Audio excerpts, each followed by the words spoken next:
ان الحمد للہ نحمده ونستعینه ونستغفره ونعوذ باللہ من شرور انفسنا ومن سیئات اعمالنا من يهده اللہ فلا مضل له ومن يضلل فلا هادی له واشهد ان لا الہ الا اللہ وحدہ لا شریک له واشهد ان محمدا عبدہ ورسولہ اما بعد فإن خير الحديث كتاب الله وخير الهدي هدي محمد صلى الله عليه وآله وسلم وشر الأمور محدثاتها وكل محدثة بدعة وكل بدعة ضلالة وكل ضلالة في النار.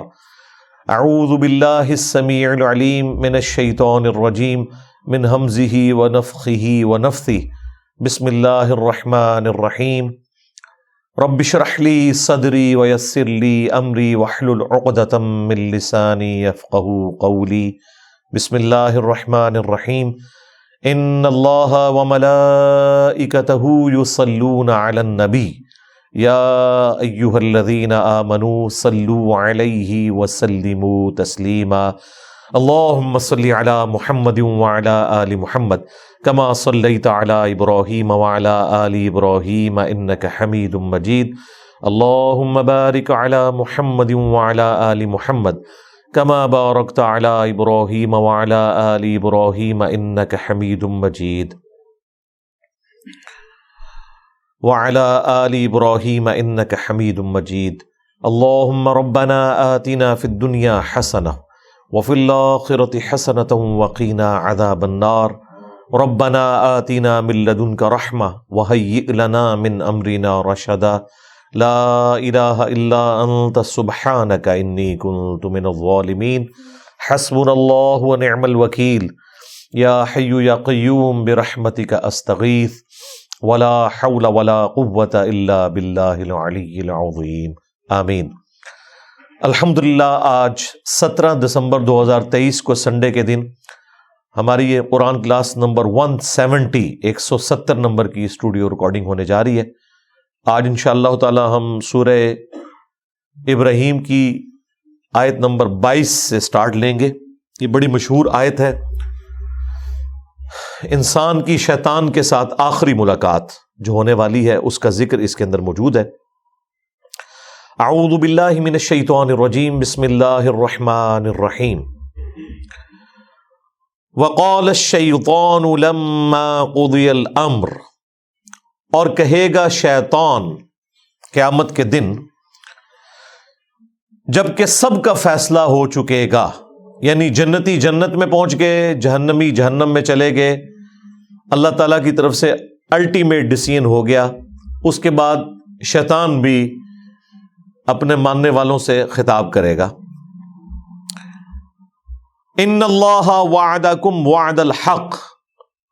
دیکھو بے شک اللہ تعالیٰ نے جو وعدہ تم سے کیا تھا دنیا میں وہ تو تھا سچا وعدہ. کیا وعدہ تھا؟ کہ جو میرے نبیوں کی پیروی کرے گا میں اسے ہمیشہ کی جنتوں میں داخل کروں گا، اور جو انبیاء کی نافرمانی کرے گا اس کا ٹھکانہ الٹیمیٹلی جہنم کی آگ ہونے والی ہے. وَلِعَوْذُ بِاللَّهِ تَعَالَى. اللہم اجرنا من النار. اللہم انا نسألک جنت الفردوس مع النبیین والصدیقین والشہداء والصالحین. آمین. تو شیطان کہے گا دیکھو اب تو حق واضح ہو چکا ہے، بے شک جو اللہ نے تم سے وعدہ کیا تھا نا وہ پورا کر دیا. جو جنتیوں کے حق میں وعدہ کیا تھا اہل ایمان کے حق میں وہ بھی درست ثابت ہو گیا، اور جو جہنمیوں کے لیے اہل کفر کے لیے وعدہ کیا تھا وہ بھی پورا ہو گیا. وَوَعَدْتُكُمْ فَأَخْلَفْتُكُمْ. اور جو میں نے تم سے وعدہ کیا تھا تو میں اپنے وعدے کی خلاف ورزی کرتا ہوں. یعنی میں نے کیا وعدہ کیا تھا؟ دنیا میں لمبی امیدیں دلائی ہوئی تھی. ایک تو ڈائریکٹلی وہ لوگ ہیں جو شیطان کی عبادت کرنے والے لوگ ہیں، ایک وہ جو اہل ایمان میں سے ہوں یا اللہ کے ماننے والے ہیں، ان کو بھی شیطان لمبی امیدیں دلاتا ہے کہ ابھی کافی زندگی پڑی ہے، اللہ کے راستے پہ آ جاؤں گا ایک نہ ایک دن. اور یوں انسان دنیا سے اچانک اچک لیا جاتا ہے اور اس کی زندگی میں وہ لمحہ نہیں آتا کہ جب وہ واقعتاً اللہ تعالیٰ کا تابع فرمان ہو کر زندگی کو بسر کرے. تو یہ شیطان جو ہے وہ جھوٹے وعدے اس کو دلاتا ہے. ایک اور وعدہ جو شیطان دلاتا ہے کہ اللہ تعالیٰ بڑا غفور رحیم ہے, معاف کر دے گا, at the end of the day اس نے سب کو چھوڑ دینا ہے. دیکھو کوئی ماں اپنے بچے کو جہنم میں نہیں پھینک سکتی, تو یہ کیسے ہو سکتا ہے کہ اللہ تعالیٰ اپنے بندوں کو جہنم میں پھینکے؟ یہ تو اللہ تعالیٰ کی رحمت کے بھی خلاف ہے. یہ بھی شیطان نے جھوٹے وعدے دلائے ہوئے.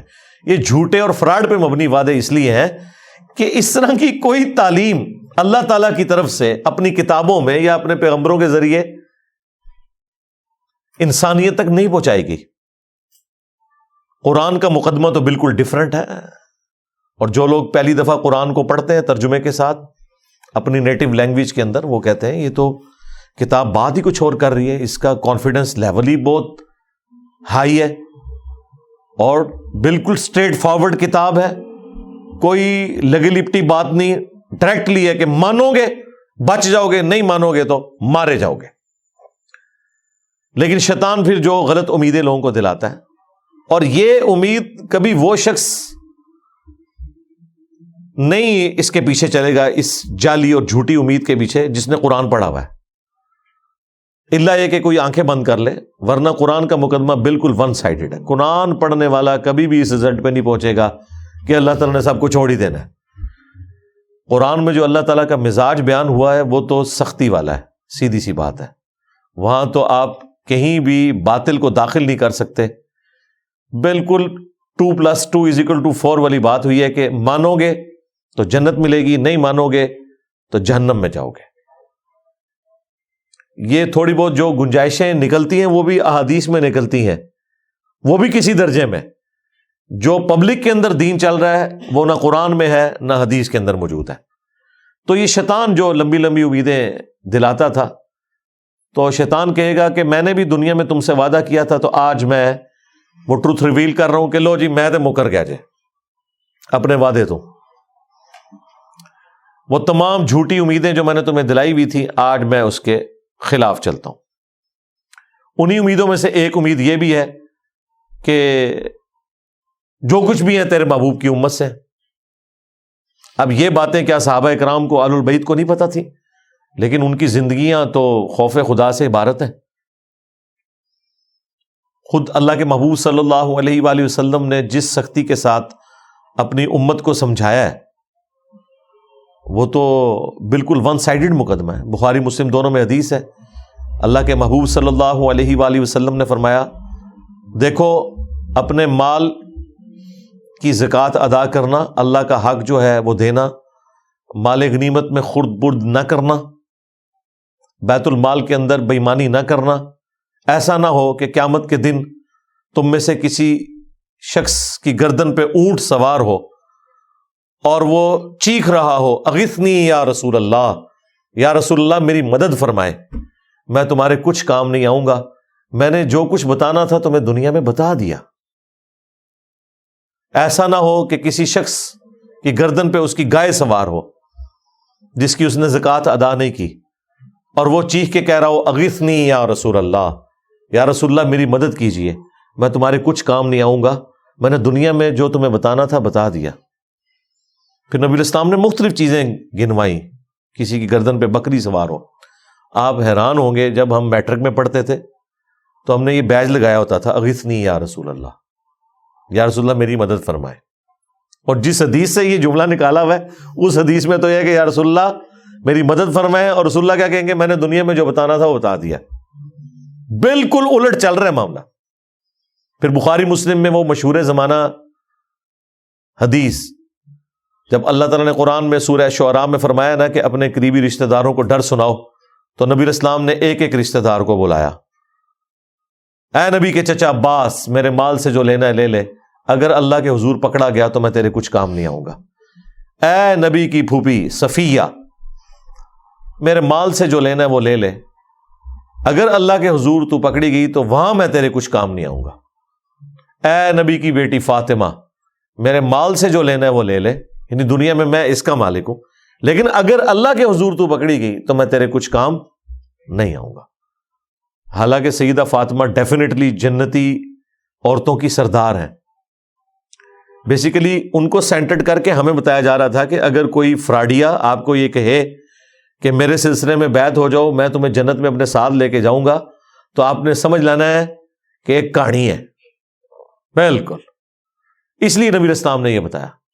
پھر صحیح مسلم میں حدیث ہے، جسے اس کے عمل نے پیچھے چھوڑ دیا اس کا نسب اسے آگے نہیں لے کے جا سکتا. ہاں، اگر جس کے اعمال درست ہیں پھر اسے فائدہ ہو سکتا ہے نسبت کا. پھر حسن و حسین ہی جنتی نوجوانوں کے سردار ہیں، نبی اسلام کی بیٹی ہی جنتی عورتوں کی سردار ہے.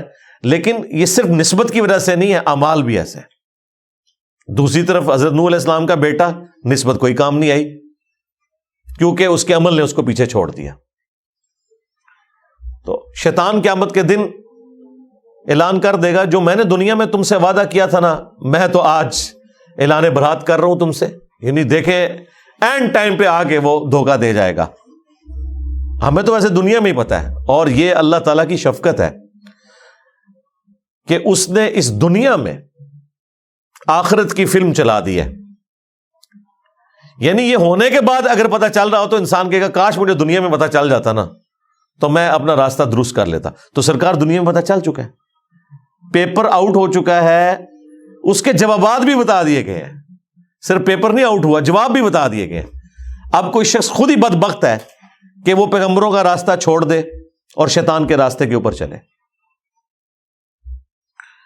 ابھی تو جناب ذرا اگلے الفاظ سنیں، وَمَا كَانَ لِيَ عَلَيْكُمْ مِن سُلْطَان، اور مجھ میں تو ایسی کوئی قدرت نہیں تھی تمہارے معاملے میں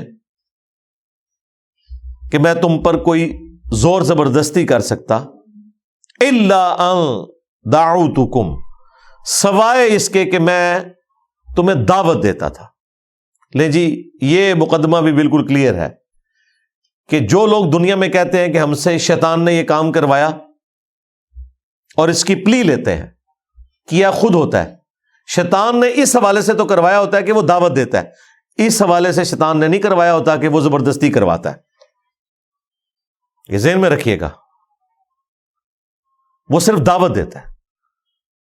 وہ تو یوسف علیہ السلام نے بھی کہا تھا کہ شیطان نے میرے بھائیوں اور میرے درمیان جدائی کر دی، لیکن یوسف علیہ السلام کے کہنے کا مقصد یہ نہیں تھا کہ میرے بھائی بے قصور ہیں، نہ، انہوں نے معافی مانگی ہے، دعوت دی شیطان نے. ظاہر شیطان نے تو دعوت دینی ہے. تو یہاں پر واضح ہے کہ شیطان قیامت کے دن کہے گا کہ مجھے تم پر کوئی زور نہیں تھا سوائے اس کے کہ میں تمہیں صرف بلاتا تھا برائی کی طرف. اور دنیا میں اچھائی کی طرف بلانے والے لوگ اور وہ سگنلز زیادہ آتے ہیں آپ کی زندگی میں ایز کمپیئر ٹو برائی کے. اگر آپ لسٹ ڈاؤن کریں اپنے بچپن سے لے کے جوانی تک، ماں باپ، رشتہ دار، ٹیچرز، دوست، احباب، زیادہ تر لوگ آپ کو اچھائی کی طرف بلا رہے ہوتے ہیں. وہ لوگ بھی جو خود برائی پہ چل رہے ہوتے ہیں نا، وہ بھی آپ کو اچھائی کا ہی درس دے رہے ہوتے ہیں. تو سگنلز تو وہاں سے بھی آ رہے ہوتے ہیں. یہ تو انسان کی اپنی مرضی ہے نا کہ وہ اچھا سگنل لیتا ہے یا برا سگنل لیتا ہے. تو شیطان صرف دعوت دیتا تھا دنیا میں، زور کوئی نہیں تھا. اس کو میں ایک مثال سے سمجھاتا ہوں اکثر کہ اگر زمین و آسمان کے سارے شیاطین مل کے سب سے بڑے بے نمازی کو بھی نماز پڑھنے سے روکنا چاہیں، اور دوسری طرف گورنمنٹ کی طرف سے اناؤنسمنٹ ہو جو مسجد کی پہلی صف میں جماعت سے نماز ادا کرے گا اسے $1000 دیے جائیں گے، دوسری صف والے کو $500، تیسری صف والے کو $300، تو سارے شیاطین مل کے بھی ایک بے نمازی کی نماز نہیں چھڑوا سکتے. پھر وہ شیطان کا زور کہاں چلا گیا؟ اس وقت بھی شیطان دعوت دے رہا ہوگا، لیکن جب انسان کو اپنا نفع نقد نظر آ رہا ہے نا، تو شیطان تو شاہی کوئی نہیں سرکار، جدو نفع نقد نظر آ جائے. تو اللہ کے جو کمیٹڈ بندے ہیں، اللہ کے اولیاء ہیں، اللہ کے نیک بندے ہیں، اللہ کا خوف رکھنے والے لوگ ہیں، انہیں آخرت بھی نقد نظر آ رہی ہوتی ہے اپنے سامنے. اس لیے وہ اس طرح کے گناہوں سے بچ جاتے ہیں، برائی کے اعمال سے بچ جاتے ہیں، اور نیکیوں پہ ان کو استقامت نصیب ہو جاتی ہے. اس کا سائملٹینیس کنٹراسٹ، اگر گورنمنٹ یہ اناؤنسمنٹ کرے کہ جس نے فجر کی نماز جماعت سے نہ پڑھی اسے 15 منٹ کے لیے ایک گرم تندور میں الٹا لٹکایا جائے گا دنیا کے اندر ہی، پھر بھی آپ دیکھیں کوئی شخص سستی کا شکار نہیں ہوگا۔ اگر واقعی ایسا ہو جائے، آپ اپنے ملکوں میں دیکھ لیں، یہاں کے بگڑے ہوئے لوگ جب یورپ اور امریکہ میں جاتے ہیں کوئی قانون کی خلاف ورزی نہیں کرتے، انہیں پتا ہے یہاں پہ سگنل توڑنے کے اوپر اتنا بڑا جرمانہ ہے، اور وہاں 15-20 سال گزارنے کے بعد پاکستان میں جیسے ہی لینڈ کرتے ہیں تو فوراً یہاں پہ قانون توڑنا شروع کر دیتے ہیں۔ دنیا میں بھی ہم نے دیکھ لیا کہ جب چیک ہوتا ہے نا آپ کے اوپر، فزیکل چیک، پھر یہ انٹلیکچوئل جو چیک ہے یہ خود بخود ختم ہو جاتا ہے۔ جو مرضی آپ کو برائی کی طرف ابھارے آپ وہ برائی نہیں کریں گے۔ تو شیطان بھی قیامت کے دن کہے گا مجھے تم پر کوئی زور نہیں تھا۔ آج تک کبھی ایسا نہیں ہوا کہ کوئی شخص نماز پڑھنے کے لیے مسجد میں جائے اور اس کے سامنے شیطان فزیکلی مسجد کے دروازے پہ کھڑا ہو اور کہ میں نے تمہیں اندر نہیں جانے دینا، نیور، یا وہ بازو سے پکڑ کے کہیں اور پھینک دے، ایسا کبھی بھی نہیں ہوگا، اسے زور ہی کوئی نہیں ہے۔ اور یہ بھی نہیں ہوگا کہ اذان کی آواز سن کر آٹومیٹکلی آپ کے قدم مسجد کی طرف چل پڑے۔ ہاں، وہ اللہ نے آپ کو اختیار دیا ہوا ہے، اسی کے بدلے آپ کو جنت ملنے والی ہے۔ اتنا آسان کام ہوتا تو پھر ٹیسٹ تو ختم ہو جاتا، پھر جنت اور دوزخ والا معاملہ تو ختم ہو جاتا۔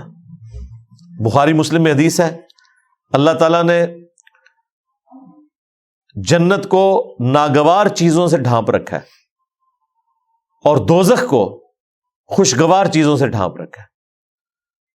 یعنی جنت تک پہنچنے کے لیے آپ کو ناگوار چیزوں کا سامنا کرنا پڑے گا، نمازوں کی مشقت، غسل کی مشقت، روزوں کی مشقت، حلال اور حرام میں تمیز کرنے کی مشقت، یہ ساری ناگوار ہیں طبیعت کے اوپر چیزیں۔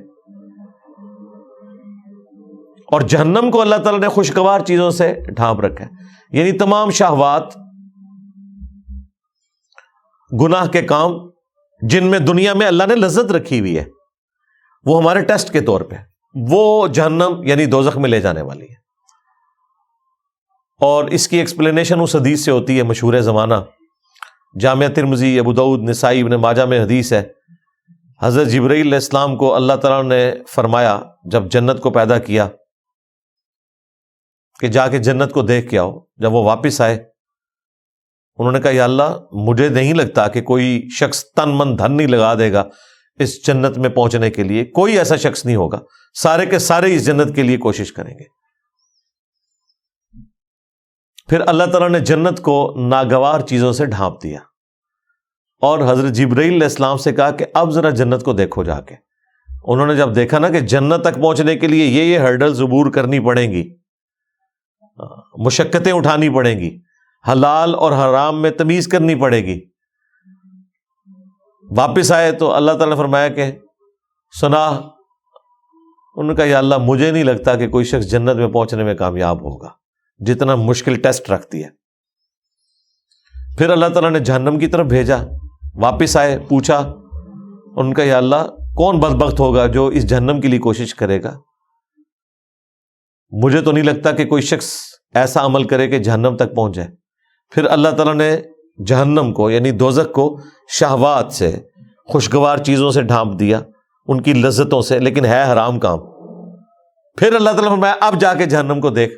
جب دیکھا انہوں نے کہا کہ مجھے نہیں لگتا کہ کوئی شخص بچ سکے گا، کسی نہ کسی طریقے سے پہنچ جائے گا اس جہنم کے اندر۔ تو یہ بڑا سینسٹیو مسئلہ ہے۔ شیطان قیامت کے دن کہے گا کہ میرا کوئی زور نہیں سوائے اس کے کہ میں نے تمہیں دعوت دی تھی، فاستجبتم لی، پس تم نے میری دعوت قبول کر لی۔ یعنی دعوت مؤذن بھی دے رہا تھا اذان کے ذریعے مسجد میں، اور دل سے بھی سگنل آ رہے تھے۔ انسان کی اپنی انسٹنکٹ کے اندر موجود ہے، جھوٹ بولنا برا ہے، سچ بولنا اچھا ہے، یہ ہر انسان کو پتا ہے۔ کسی کو دھوکہ دینا برا ہے، کسی کے ساتھ خیر خواہی کرنا اچھا ہے۔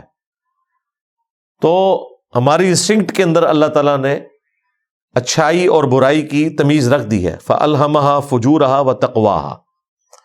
یہ جو قرآن کی تعلیمات ہیں، انبیاء کرام کی جو وحی ہے، یہ تو نور علی نور ہے.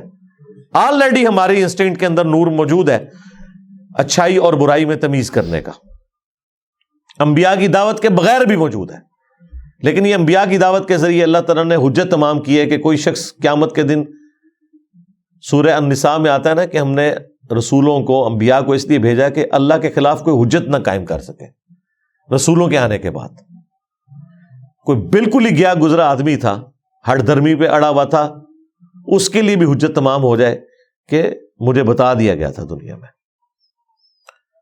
تو میں نے تو صرف تمہیں دعوت دی تھی اور تم نے وہ میری دعوت قبول کر لی. فلا تلومونی، تو آج کے دن مجھے ملامت مت کرو، مجھے برا نہ کہو. ہاں، شیطان کہہ رہے ہیں میرے خلاف بھی کلپ نہیں ریکارڈ کرانا. کلپ ریکارڈ کروانا ہے تو وَلُومُوا أَنفُسَكُمْ، اپنے آپ کو ملامت کرو. وہ پنجابی میں محاورتاً بولا جاتا ہے نا، منو نہ پیٹ، اپنی جان نو پیٹ. آج مجھے ملامت نہ کرو، اپنی جان کو ملامت کرو. ما انا بمصرخکم، میں آج کے دن تمہاری کوئی فریاد نہیں سن سکتا، کوئی مشکل کشائی تمہارے ساتھ نہیں کر سکتا. وما انتم بمصرخی، اور نہ تم کوئی میری مدد کر سکتے ہو. دیکھ لیں، بالکل اس نے سب کچھ چھوڑ دیا. اگر کوئی امید بھی تھی کسی شیطان کے اوپر تو وہ بھی ختم ہو گئی. یہ شیطان وہ بڑا شیطان بھی ہوگا اور اس کے جتنے چیلے ہیں وہ بھی شیاطین. ان بزرگوں کے بارے میں بھی آیا ہوا ہے سورۃ الاعراف کے اندر کہ جب کبھی بھی کوئی امت جہنم میں داخل کی جائے گی تو وہ اپنے بزرگوں کے اوپر لعنت بھیجے گی اور کہے گی اے اللہ ہمارے بزرگوں کو ڈبل عذاب دے کہ ان کی وجہ سے ہم گمراہ ہوئے. اللہ تعالیٰ فرمائے گا تم دونوں کے لیے ڈبل عذاب ہے. اور جب وہ جہنم میں پہنچیں گے تو ان کے پھر بزرگ کہیں گے ہاں بھائی کوئی فائدہ تو نہیں ہوا، دیکھو تمہارے لیے بھی ڈبل عذاب ہے. سورۃ العذاب میں بھی آیا اینڈ پہ جا کے، کیونکہ ہر آنے والا اپنے بعد آنے والے کے لیے تو بزرگ ہی ہے نا، اس کے لیے وہ غلط لیگیسی چھوڑ کے جا رہا ہے نا. انی کفرت بما اشرکتمونی، بے شک میں کفر کرتا ہوں، اس معاملے میں انکار کرتا ہوں جو تم میرے ساتھ شریک ٹھہرایا کرتے تھے من قبل، آج سے پہلے. یعنی میں اس کا بھی انکار کرتا ہوں. تم نے اپنا بیڑا غرق خود کیا. اگر تم نے مجھے شریک ٹھہرایا اللہ کے مقابلے پہ، اپنی نفسانی خواہشات کو شریک ٹھہرایا، تو میں اس سے بھی انکاری ہوں. میرا کوئی لینا دینا نہیں، میں نے تو صرف دعوت دی تھی. برائی پہ تم خود چلے. اگر تم نے اللہ کے مقابلے پہ مجھے کھڑا کیا تو مجرم تم ہو. میں اعلان برات کرتا ہوں. ان الظالمین لہم عذاب علیم، بے شک جو ظالم ہے ان کے لیے دردناک عذاب ہے. اللہم اجرنا من النار. دیکھ لیں جی، جن پہ تکیہ تھا وہی پتے ہوا دینے لگے. شیطان کے اوپر تکیہ کر کے بیٹھے ہوئے تھے، شیطان کے ایجنٹوں کے اوپر تکیہ کر کے بیٹھے ہوئے تھے، جن بزرگوں کے اوپر تکیہ کر کے بیٹھے ہوئے تھے وہ تو خود جہنم میں پہنچ گئے.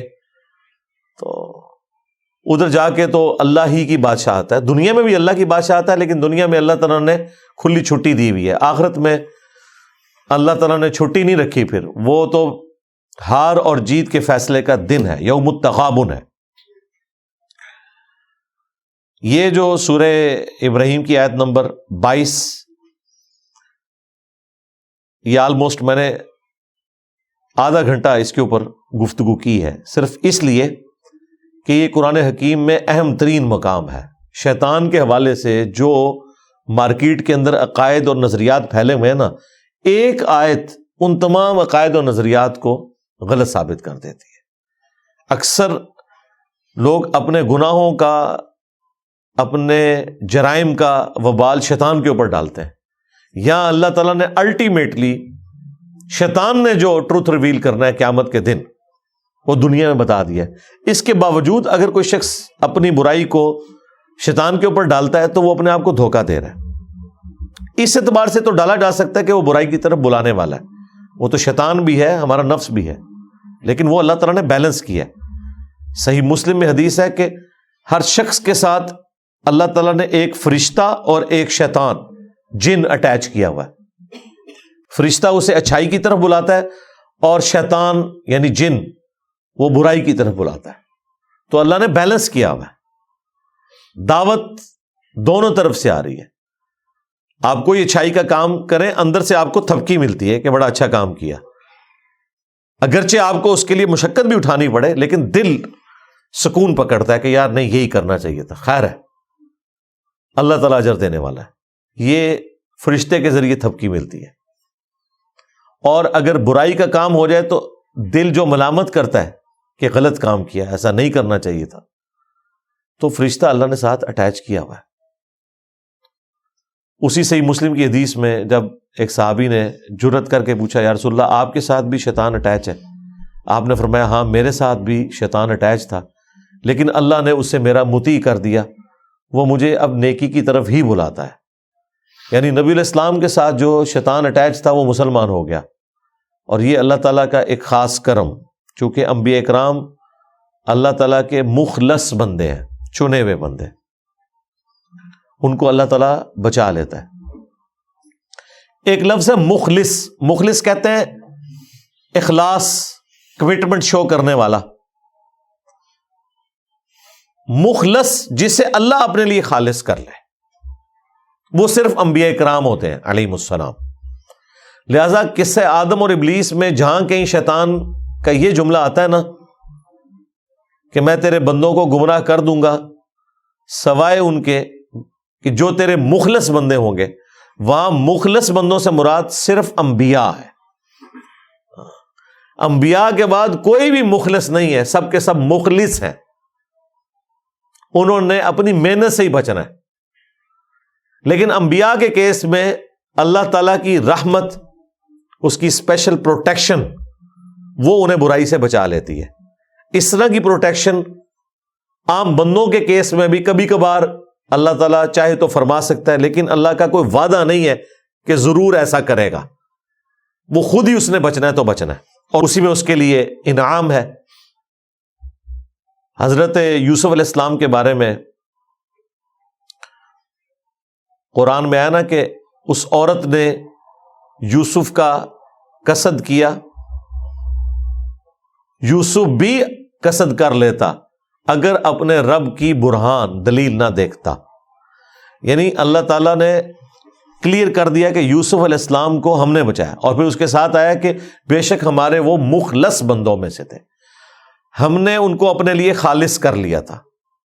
اللہ نے انبیاء کو اپنے لیے خالص کر لیا. باقی لوگ محنت کے ذریعے اپنے آپ کو اللہ کے لیے خالص کرتے ہیں, اور انبیاء اکرام کو اللہ تعالیٰ خود سے اپنے لیے خالص کر لیتا ہے, کیونکہ ان کو اللہ تعالیٰ نے انسانیت کا امام بنانا ہوتا ہے. ان کی اسپیشل پروٹیکشن ہوتی ہے. تکلیف سے وہ بھی گزرتے ہیں, آزمائش سے وہ بھی گزرتے ہیں, اور جو گناہ کی لذت ہے وہ والا معاملہ انبیاء کے ساتھ بھی اٹیچ ہوتا ہے کہ ان کے لیے بھی گناہ میں لذت موجود ہوتی ہے, لیکن اللہ تعالیٰ ان پہ خاص کرم فرماتا ہے. اللہ کے خوف اور تقوی کا ایسا ان پہ غلبہ ہوتا ہے کہ گناہ کی لذت پھر پیچھے رہ جاتی ہے. لیکن یہ نہیں ہے کہ لذت ان کے لیے نہیں ہے, ورنہ تو ان کا ٹیسٹ ختم ہو جائے, ان کی تو پھر باقی لوگوں پہ فضیلت بھی ختم ہو جائے. لذت ہونے کے باوجود وہ خوف خدا کی وجہ سے, اللہ کے اسپیشل کرم کی وجہ سے بچ جاتے ہیں. اس کو آپ دنیا میں ایک مثال سے سمجھیں. آپ کو کئی دن کا فاقہ ہو اور آپ کے سامنے آپ کی مرضی کا کھانا رکھ دیا جائے, بریانی یا چکن پلاؤ یا چکن قورمہ, جیسے ہی آپ روٹی کو ہاتھ لگائیں اور کوئی کلین شیف بندہ آ کے آپ کے کان میں کہہ دے کہ یہ جو علماء نے آپ کی دعوت کی ہے نا, اس کھانے میں زہر ملایا ہوا ہے, آپ کو نہ علماء کی داڑھی نظر آئے گی نہ پگڑی, بھلے جھوٹی خبر بھی ہو, آپ یہ بھی نہیں کہیں گے نہیں اتنے بڑے بڑے بزرگ کیسے جھوٹ بول سکتے ہیں, میں کھا کے چیک کروں گا. کھا کے چیک کرنا, کھا کے دے تو آگے پہنچ جانا ہے. تو اگر کوئی شخص آپ کے کان میں آ کے یہ بات کر دے تو نہ صرف آپ اس کھانے سے رک جائیں گے بلکہ وقتی طور پہ آپ کی بھوک بھی مار جائے گی. اور یار اتنے بھوکے لوگ اتنے شوق سے کھانا لے کے بیٹھتے ہیں, بیوی کو ایسی بات کر دیتی ہے بندہ ادھر لقمہ پھینک دیتا ہے, اے بھیا جی کھانا ڈھونڈ میں کے کھانا آگے. یہ دنیا میں ہوتا ہے. اور زہر ہو اگر تو کوئی سوچ بھی نہیں سکتا. بالکل یہی معاملہ ایسا ہوتا ہے کہ انبیاء کرام علیہ السلام کو اس گناہ میں چھپا ہوا زہر نظر آ جاتا ہے. انہیں وہ بریانی کی خوشبو, قورمے کی خوشبو اٹریکٹ ہی نہیں کرتی, کیونکہ جب آپ کا دھیان کسی چیز کی برائی کی طرف چلا جائے نا, آپ کو کہ جی چھوڑے جی زہر کو, خوشبو دیکھیں بریانی کی کیسی ہے, آپ کہیں گے جی لعنت ہے اس خوشبو کے اوپر کہ جس کے اندر میری موت چھپی ہوئی ہے. خوشبو بھی اس کی جو ہے نا اٹریکٹ کرنا آپ کو بند کر دے گی. ایک اور مثال, موٹر وے پہ آپ کبھی سفر کریں, جو بندے پہلی دفعہ موٹر وے پہ جاتے ہیں نا, تو ظاہر ہے جو دونوں طرف کی گرینری ہے, خوبصورتی ہے, اور بالکل ایک دنیا سے الگ آپ جا رہے ہوتے ہیں ٹریولنگ کرتے ہوئے, انجوائے کرتے ہیں. لیکن اگر آپ پبلک ٹرانسپورٹ میں سفر کر رہے ہیں اور آپ کو سخت پیشاب آیا ہوا ہے اور ڈرائیور کہتا ہے جی کہ اگلا سٹاپ تو آئے گا 50 کلومیٹر بعد, اس سے پہلے تو میں نے گاڑی کوئی نہیں روکنی, اور اس بس کے اندر کوئی انتظام بھی ٹوائلٹ کا موجود نہیں ہے, اس سخت تکلیف کے اندر اگر آپ کو کہ او دیکھ کتنا سونا درخت ہے یار, آپ کو کیا اس درخت کی خوبصورتی اٹریکٹ کرے گی؟ نہیں. آپ کی ٹوٹل توجہ اس وقت یہ ہوگی کہ کسی طریقے سے میری عزت بچ جائے اور میں اس تکلیف سے نکل جاؤں.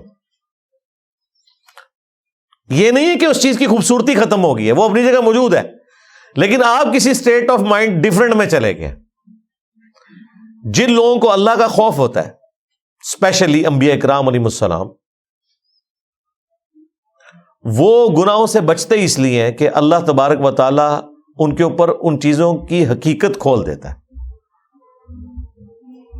صحیح بخاری میں حدیث ہے, ایک یہودیہ نے نبی علیہ السلام کی دعوت کی اور اس کے اندر زہر ملا دیا. چھوٹا گوشت تھا, بکری کا گوشت, اور آپ بڑے شوق سے تناول فرماتے تھے. آپ نے جیسی بوٹی اپنی زبان پہ رکھی, اس بوٹی میں سے آواز آئی کہ مجھ میں زہر ہے, تو نبی علیہ السلام نے وہ تھوک دی. لیکن اس سے پہلے کچھ صحابہ کھا چکے تھے, وہ شہید ہو گئے. ابو داؤد میں آتا ہے کہ ساتھ ساتھ پھر اس عورت کو بھی قتل کروایا گیا. البتہ نبی علیہ السلام کی زبان پہ رکھنے کی وجہ سے اس زہر کا اثر آپ کے اندر چلا گیا. اور پھر 4 سال کے بعد جب نبی علیہ السلام کی وفات کا وقت قریب آیا تو اللہ تعالیٰ نے اس زہر کو واپس کیا اور آپ کی ڈیتھ اس زہر کے اثر کی وجہ سے ہوئی. بخاری میں آتا ہے, اے عائشہ جو خیبر کے موقع پہ مجھے زہر دیا گیا وہ مسلسل میری رگیں کاٹ رہا ہے. تو یہ ایک معجزانہ معاملہ ہے. جب نبی علیہ السلام کو اللہ تعالیٰ نے وہ دکھا دیا, پھر ظاہر ہے آپ تو وہ اپنا پسندیدہ گوشت بھی اندر نہیں کریں گے, آپ نے تو تھوک دیا. تو شیطان جتنا مرضی مزین کر کے پیغمبروں کے سامنے, اللہ کے نیک بندوں کے سامنے برائی کو پیش کرے, بہرحال جب ان کی توجہ اس عذاب کی طرف جاتی ہے, اس تکلیف کی طرف جاتی ہے جو اس چھوٹی سی لذت کے اگینسٹ ہونے والی ہے, تو ان کے لیے پھر اس لذت کو چھوڑنا آسان ہو جاتا ہے, کیونکہ اس لذت کے اندر چھپی ہوئی سزا کی کڑواہٹ, اس کی تکلیف ان کے اوپر ایسا غلبہ کرتی ہے کہ وہ بچ جاتے ہیں. اس وجہ سے وہ مخلص بندے ہوتے ہیں. نان انبیاء کیا کریں گے عددن انبیاء, وہ پھر دین کا علم اتنا حاصل کریں اور کانٹینیوسلی اللہ تعالی کے ساتھ کمیٹڈ رہے, تو وہ بھی کسی نہ کسی درجے میں اس مقام کو حاصل کر سکتے ہیں. اسی لیے ہم مانتے ہیں کہ انبیاء کرام تو معصوم ہیں, مخلص ہیں, لیکن انبیاء کرام کے اہل البیت, ان کے جانثار صحابہ حضور کی صحبت کی وجہ سے یا انبیاء کرام علیہ السلام کی صحبت کی وجہ سے بہرحال اس لیول پہ پہنچ جاتے ہیں کہ ان سے بھی گناہ پھر سرزد نہیں ہوتا، کیونکہ گناہ کی برائی اور اس کا عذاب ان پہ عیاں ہو چکا ہوتا ہے، اس کی وجہ سے کبھی بھی ان کا ہاتھ اس طرف بڑھتا نہیں ہے۔ جس کا ہاتھ ایک دفعہ گرم استری سے جل جائے نا، وہ دوبارہ ٹھنڈی استری کو بھی اس طریقے سے ہاتھ نہیں لگاتا، یوں کر کے صرف چیک کرتا ہے، بھلے اسے یقین ہو یہ ٹھنڈی بھی ہے، رسک کوئی نہیں لیتا نا۔ تو جن کے اوپر آخرت کی حقیقت کھل چکی ہوتی ہے، اللہ تعالیٰ کے عذاب کی حقیقت کھل چکی ہوتی ہے، وہ بچ جاتے ہیں پھر اس طرح کی چیزوں سے۔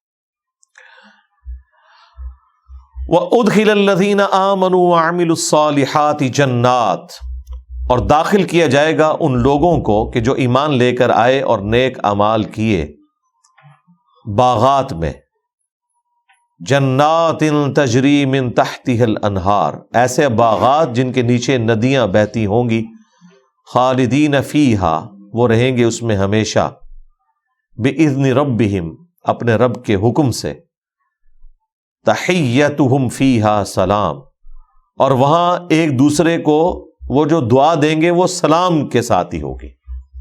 دنیا میں بھی مسلمانوں کو جو گریٹنگز سکھائی گئی ہیں کہ جب بھی مسلمان دوسرے مسلمان سے ملے السلام علیکم کہے، ایون قبرستان جا کے مردوں کو آپ نے کہنا ہے السلام علیکم۔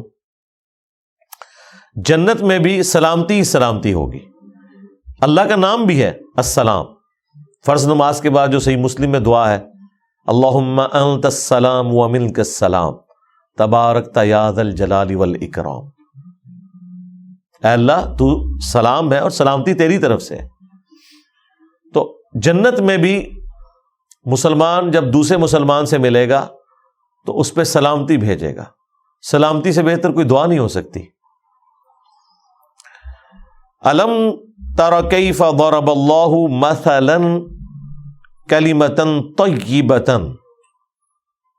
کیا تم نے نہیں دیکھا کہ اللہ تعالیٰ نے مثال بیان فرمائی ہے پاک کلمے کی، پاکیزہ کلمہ، پاکیزہ جملہ، کا شجرۃ طیبہ، اس درخت کی مانند ہے، وہ پاکیزہ درخت ہے جو اچھا کلمہ ہے۔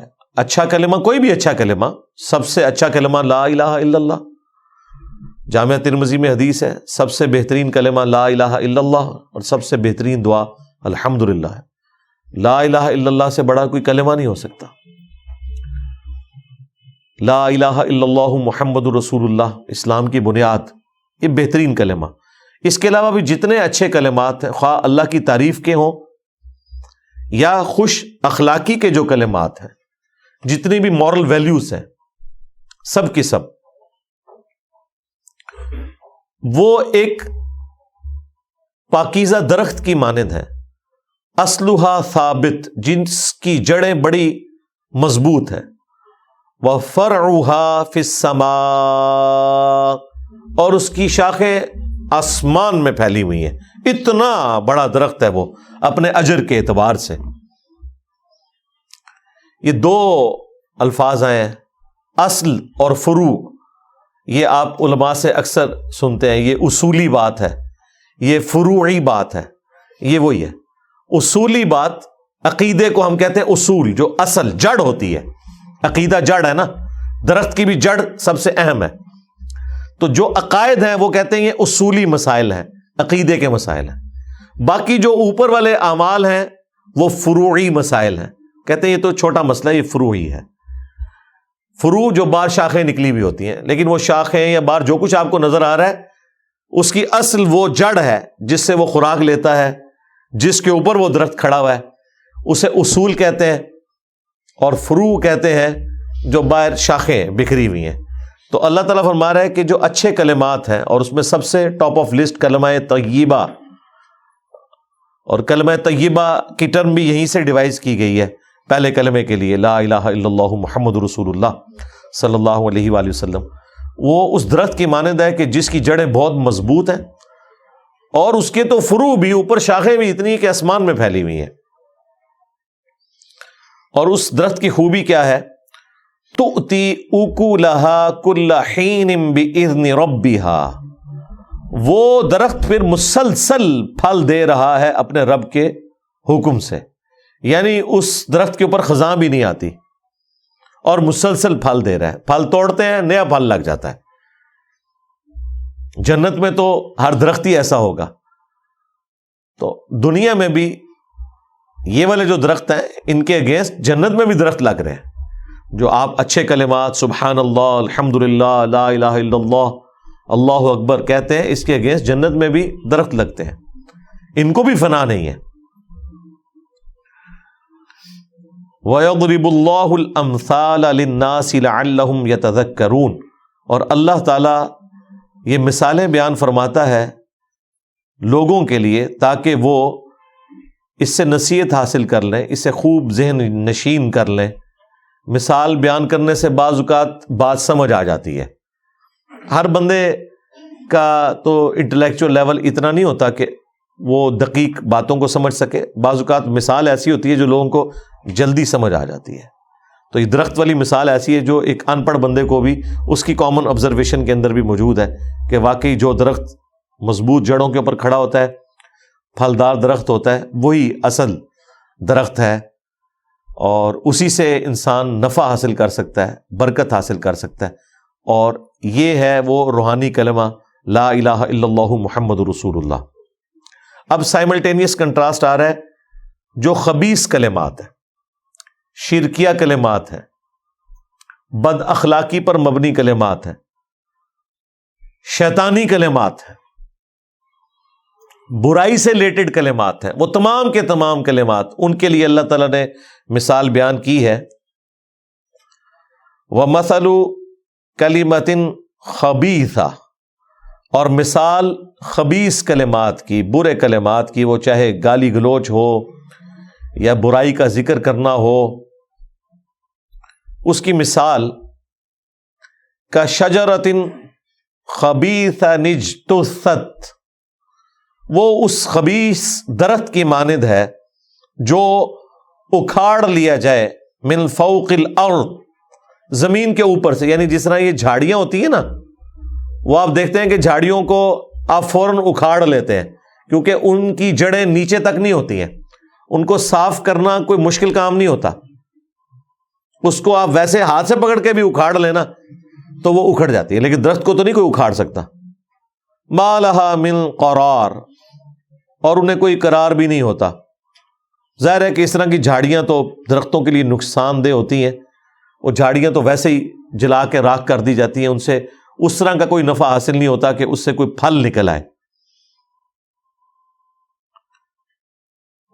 اب یہ جو اگلی آیت آ رہی ہے نا، آیت نمبر 27، یہ ایک کریٹیکل آیت ہے. اس کے کانٹیکسٹ میں حدیث بھی موجود ہے بخاری اور مسلم کے اندر، وہ میں بعد میں بیان کروں گا. یثبت اللہ الذین آمنوا بالقول الثابت، اللہ تعالی ثابت قدم رکھتا ہے اہل ایمان کو اس پختہ قول کے اندر. اب ظاہر ہے کہ یہاں قول سے مراد وہ ہے جو اوپر اللہ تعالیٰ نے اسے کلمہ طیبہ کہا ہے، پاکیزہ کلمات، لا الہ الا اللہ محمد رسول اللہ صلی اللہ علیہ وآلہ وسلم، یا کوئی بھی اچھا کلمہ اللہ کے ذکر کا، اللہ کی حمد کا، اس کی تسبیح کا. تو اللہ تعالیٰ فرما رہا ہے کہ اہل ایمان کو اللہ تعالیٰ ثابت قدم رکھتا ہے اس پختہ قول کے اندر، یعنی اللہ کے ایک ہونے کی گواہی، پیغمبروں کو ماننے کی گواہی، آخرت کے دن کی گواہی، کتابوں پہ ایمان لانے کی گواہی، فی الحیات دنیا، اس دنیا کی زندگی میں بھی، وفی الآخرہ، اور آخرت کی زندگی میں بھی. اللہم اجعلنا منہم ربنا آتنا فی الدنیا حسنہ وفی الآخرۃ حسنۃ وقنا عذاب النار. اللہم من احییتہ منا فاحیہ علی الاسلام ومن توفیتہ منا فتوفہ علی الایمان. آمین.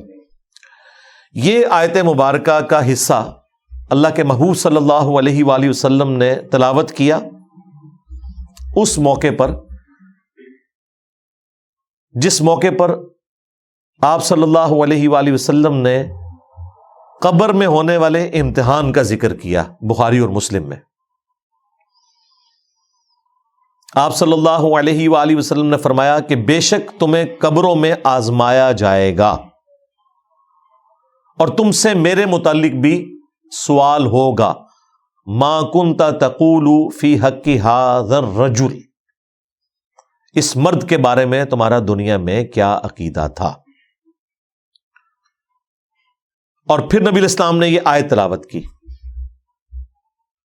یثبت اللہ الذین آمنوا بالقول الثابت فی الحیات الدنیا وفی الآخرہ، اللہ تعالیٰ ثابت قدم رکھے گا اہل ایمان کو اس سچے قول کے اوپر، یعنی رسول اللہ کو پیغمبر ماننے کی گواہی کے اوپر، اللہ کی گواہی پر، اسلام کی گواہی پر، دنیا کی زندگی میں بھی اور آخرت میں بھی۔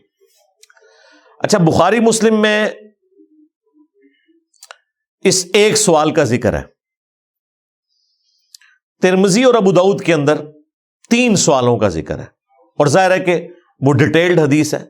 ترمذی میں الفاظ ہیں من ربو کا، ما دینو کا، اور من نبیو کا، تیرا رب کون ہے، تیرا دین کیا ہے، اور تیرا نبی کون ہے۔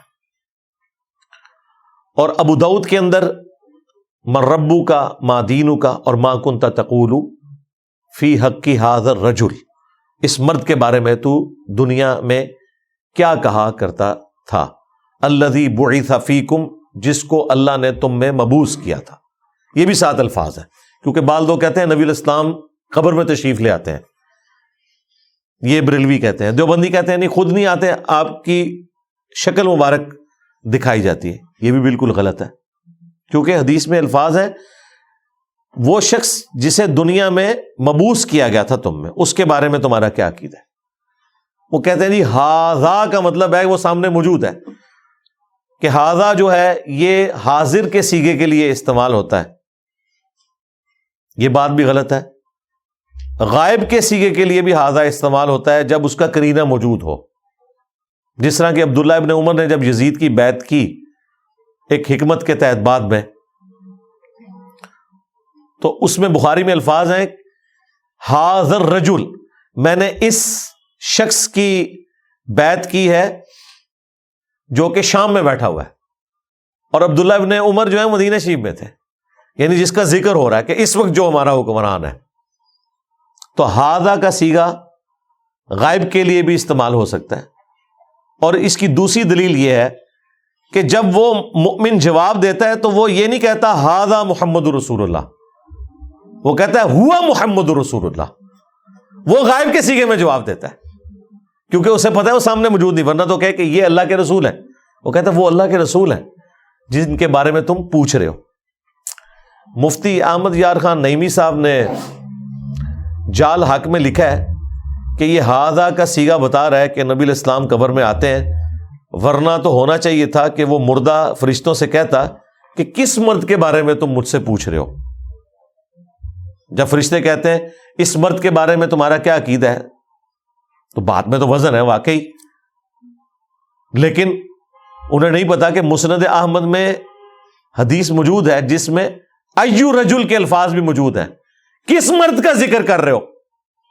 تو فرشتے کہتے ہیں الذی بعث فیکم، ہم اس مرد کے بارے میں تم سے پوچھ رہے ہیں جو تم میں مبعوث ہوا تھا۔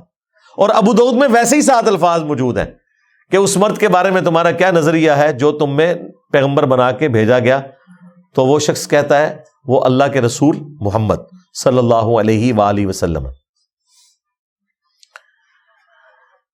اب یہ تفصیلی حدیث بخاری میں ہے اور ابو داؤد میں ہے، اس میں دونوں کیٹیگریز کے لوگوں کا ذکر آیا ہے۔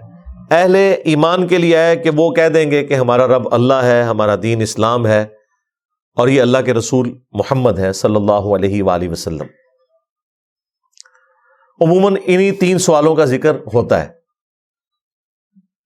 اور منافق کہے گا ہائی ہاتا لا ادری لا ادری، ہائے افسوس مجھے کچھ پتا نہیں۔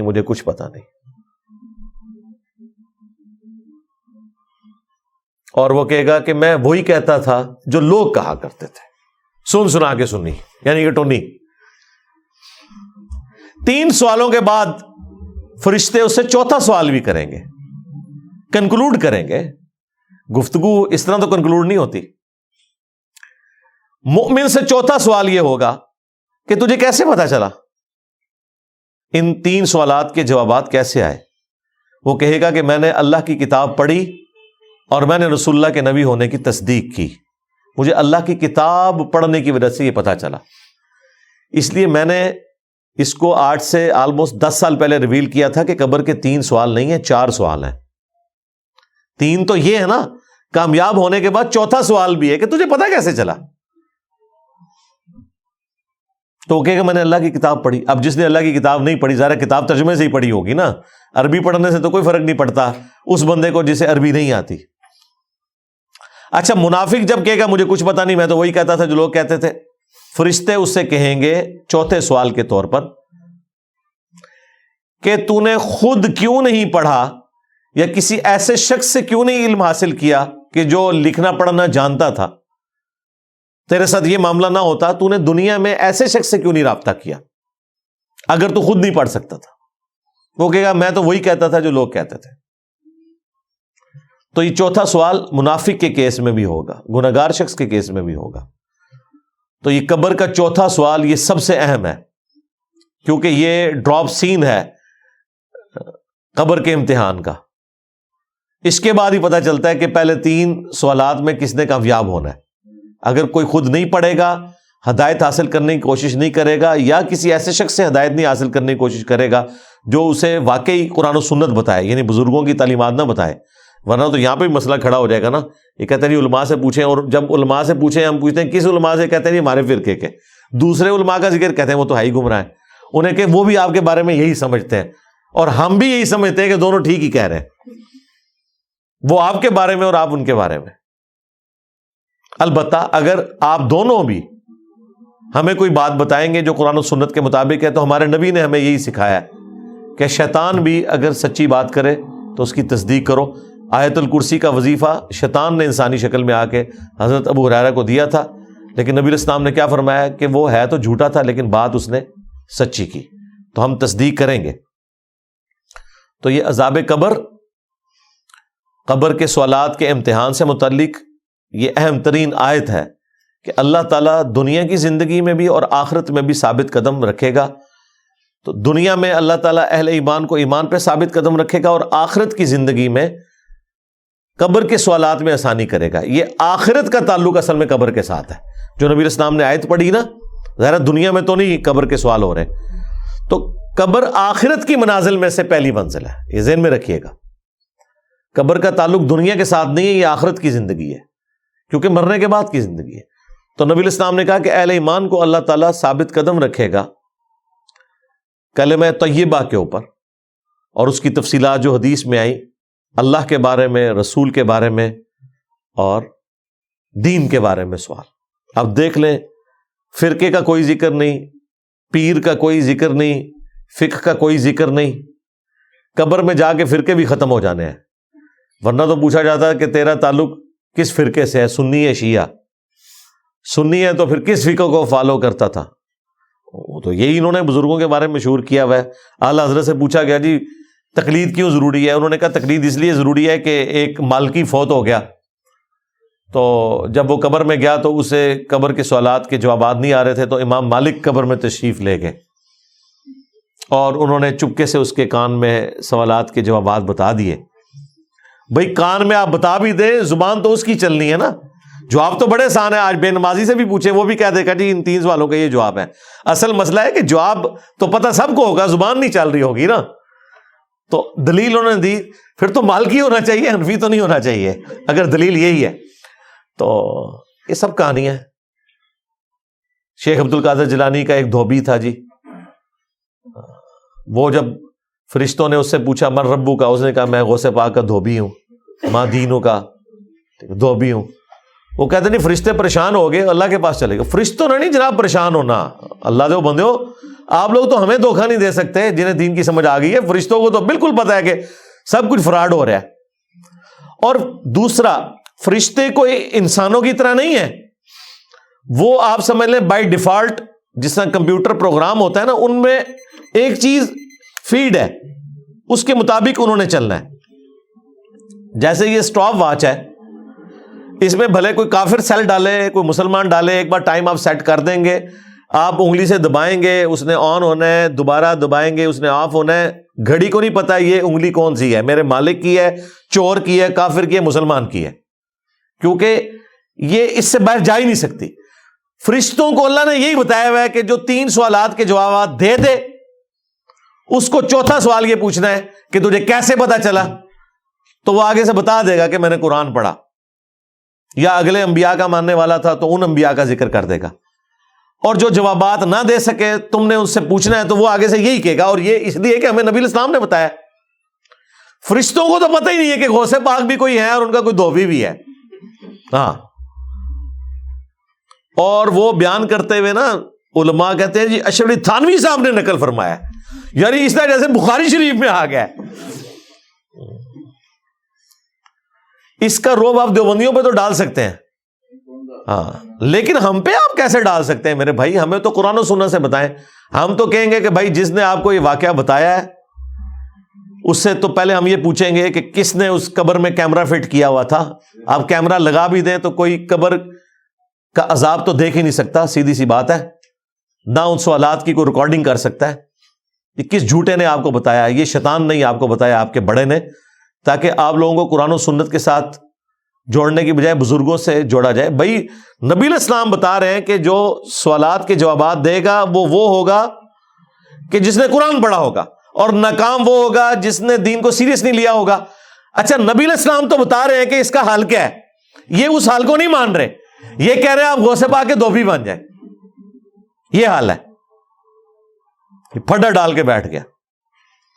اللہ تو بندے ہو, بخاری مسلم میں ہے کہ جب وہ سوالات کے جوابات نہیں نہ دیتا تو فرشتے اسے ایک ایسا گرز مارتے ہیں کہ بالکل زمین کے برابر ہو جاتا ہے, اور اس کی چیخو پکار دنیا کی ہر مخلوق سنتی ہے سوائے جنوں اور انسانوں کے. وہ سن لیں تو بے ہوش ہو جائیں. غوث پاک دا توبی تے جھگڑا تھے تک گل ہی نہیں پہنچنی. جس نے 3 سوال ختم, چوتھا آنا ہے, 5ویں نمبر دے کوڑا ہی آنا ہے, وہ ہوتے غوث پاک دا توبی.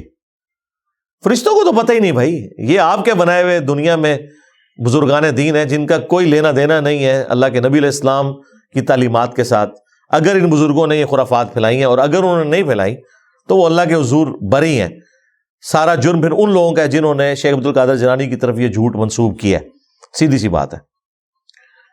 تو یہ آیت اس موقع پہ نبی علیہ السلام نے تلاوت فرمائی. وَيُضِلُّ اللَّهُ الظَّالِمِينَ, اور اللہ تعالیٰ بھٹکا دیتا ہے ظالموں کو, یعنی ان کو چھوڑ دیتا ہے, ان کی کھلی چھٹی کر دیتا ہے, وہ اپنے برائی کے راستے پہ چلتے رہے. وَيَفْعَلُ اللَّهُ مَا يَشَاءُ, اور اللہ تعالیٰ جو چاہتا ہے وہ کرتا ہے. اللہ تعالیٰ کے اوپر تو کسی کا زور نہیں ہے.